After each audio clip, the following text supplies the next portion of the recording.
I'm spending the next couple of days discovering the Magic City, and as usual, I will be completely price transparent so you know how much a trip to Miami might cost you.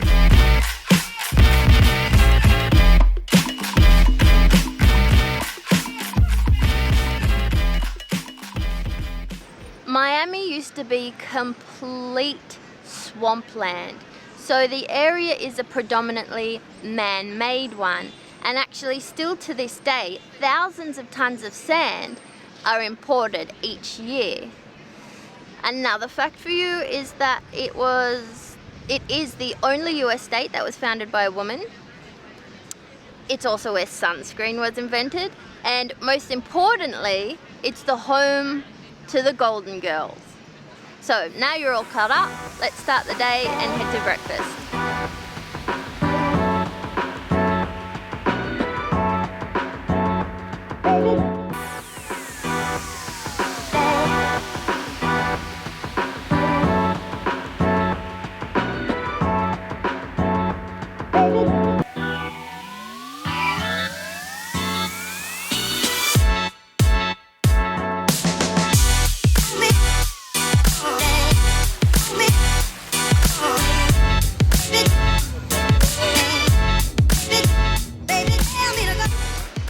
Walk away from Rosetta Bakery and you come to Lincoln Road.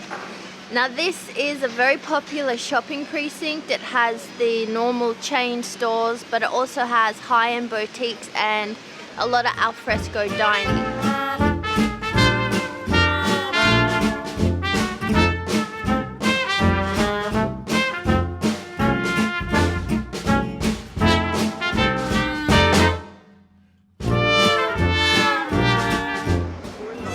It turns out that every Sunday Lincoln Road also has these amazing antique markets.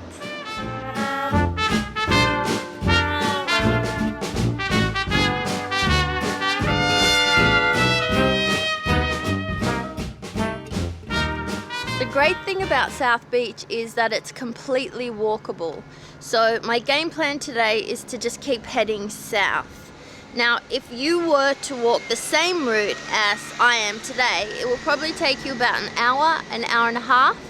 But there's so many places I want to see that I reckon it's going to take me all day. My next stop is Espanola Way, a pedestrian street lined with restaurants, mostly Italian, Spanish, and Cuban. So I arrived in Miami last night and came here for dinner. I went to a restaurant called Havana 1957 and it was delicious. Espanola Way is very quiet during the day.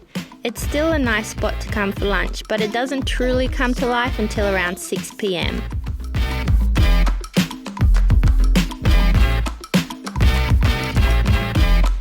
I'm actually not quite sure how much of this I'm allowed to show on YouTube. A 5-minute walk away and I've come to the World Erotic Art Museum. It's not the typical type of place that sits at the top of most Miami tourist lists, but I was passing by, so I thought I may as well check it out. The art here is presented in such a artistic, respectful, and intriguing manner. It's amazing. Highly recommend.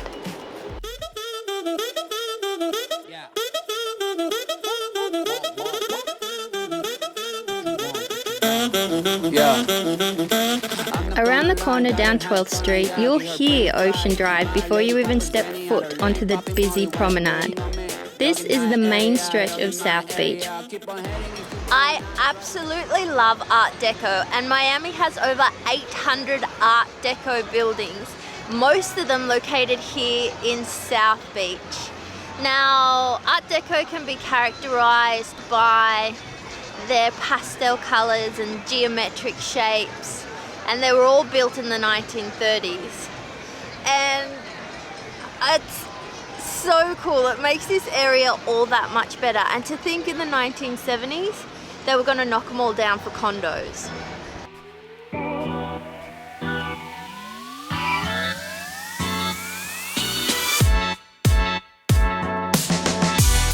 And on to the main event, Miami Beach.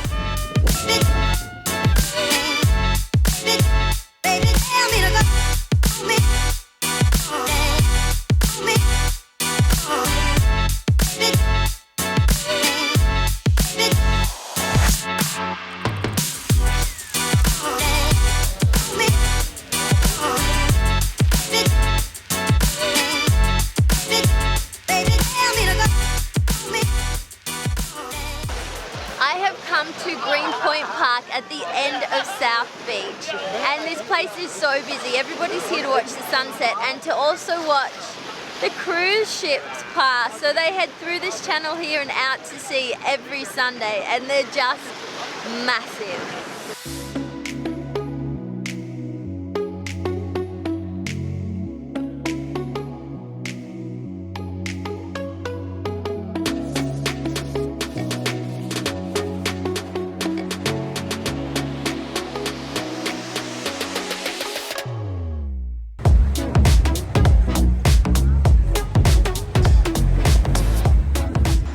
I have one last stop for today, and what a massive day it's been. But I've been told I can't leave Miami without trying stone crabs. So I'm going to Joe's Stone Crabs, which is just a 2-minute walk from Greenpoint Park.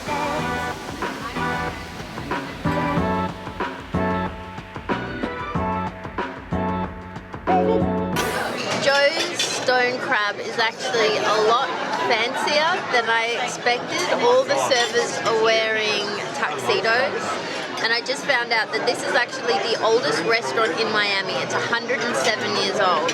Now, as for the stone crabs, it's actually only the claw that you eat.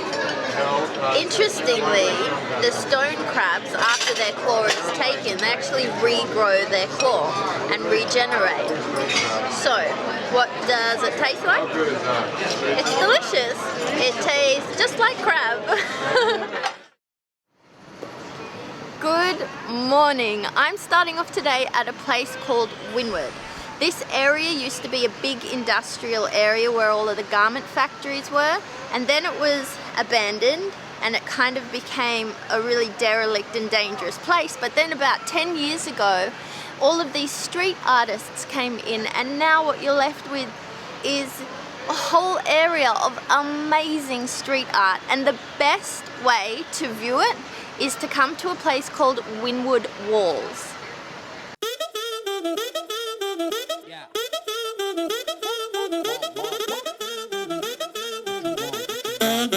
Yeah, I'm not gonna lie, daughter had fun on Yagi, her brain fried. My lady Papa Zenny, other lady popping Molly, why she waiting on me? Yogi my area, yogi my area. Keep on heading if you want, I drive it like you know. I don't wanna hear you, 지겹잖아 이제 넌 like I'm Bango, cutting my hair. I just keep going though, 소신껏 날 믿고 I fly non-stop. I shouldn't have exited through the gift shop because I bought this little guy. I don't even have a home to put him in, but I just had to have him. Like you just do it, get to know me and I never flow. got 잡은 눈이 분위기는 chill, fancy snakes on my belt, yeah. A 15-minute Uber away from Wynwood and you will come to Little Havana.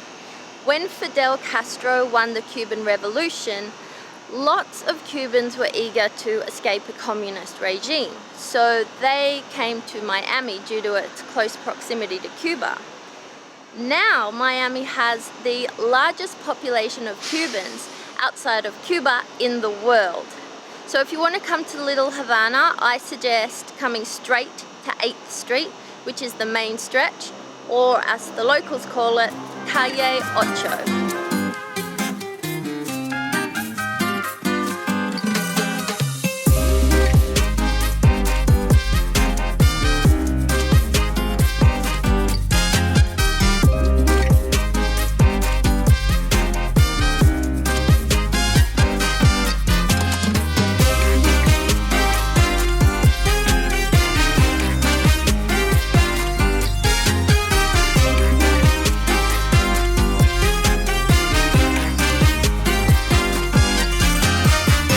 The best way to immerse yourself in Cuban culture is through the food.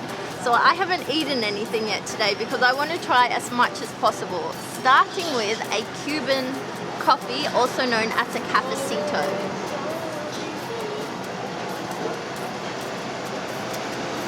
Oh my gosh, that is so sweet. I also got myself a guava and cheese pastelito.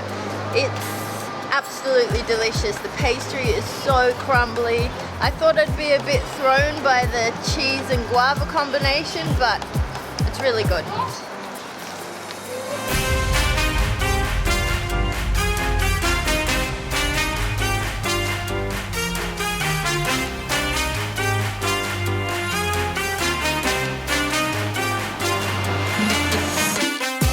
Behind me is a shop that sells guayabueras. My Spanish is terrible. Anyway, basically they are a traditional Cuban shirt originally made for farmers. So they have 4 pockets on the front to hold cigars or guavas or whatever they like.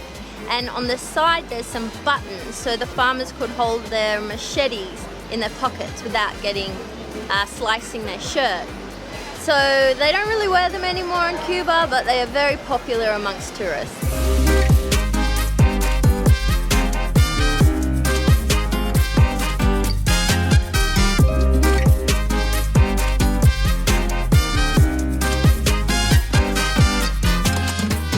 There's so many different types and varieties and sizes of cigars.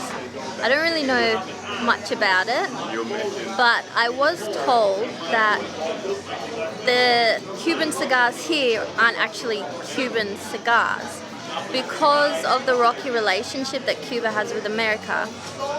You can only get the seeds from Cuba, and then it's farmed in South America, and then the leaves are brought to America to be rolled.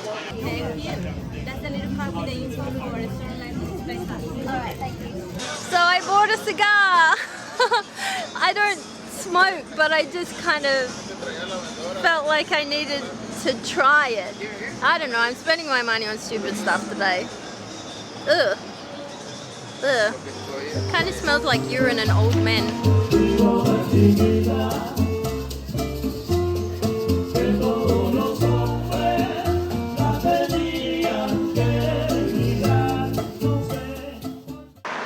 My final stop in Little Havana is Versailles, the oldest and most famous Cuban restaurant in the whole of Miami.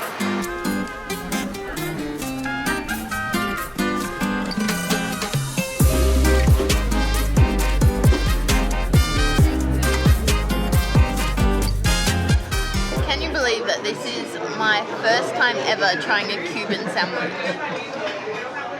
I just feel like when you eat it this way, it's like really Good. Look at all that meat. It's huge. I've got 2 of these. Yum.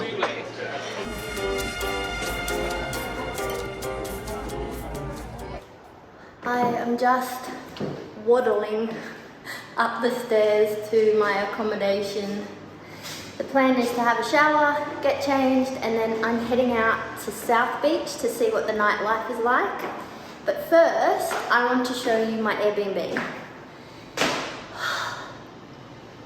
I'm so full. So when you enter the apartment, you come straight into the bedroom. I actually really like this place because it's an Art Deco building. It has really tall ceilings and a lot of light comes through. And it is quite comfortable. However, I do find it a little bit expensive for what you get.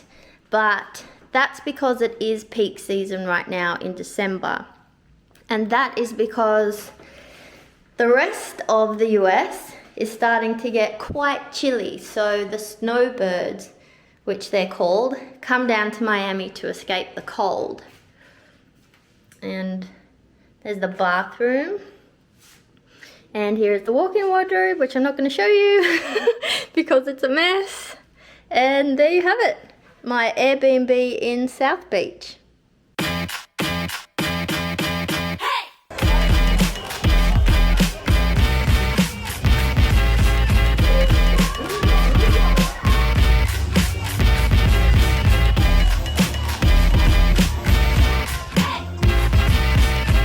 I hope you enjoyed this vlog. If you did, please hit that like button because it helps me out a lot. Also, make sure you subscribe and turn on your notifications so you don't miss out on my next one.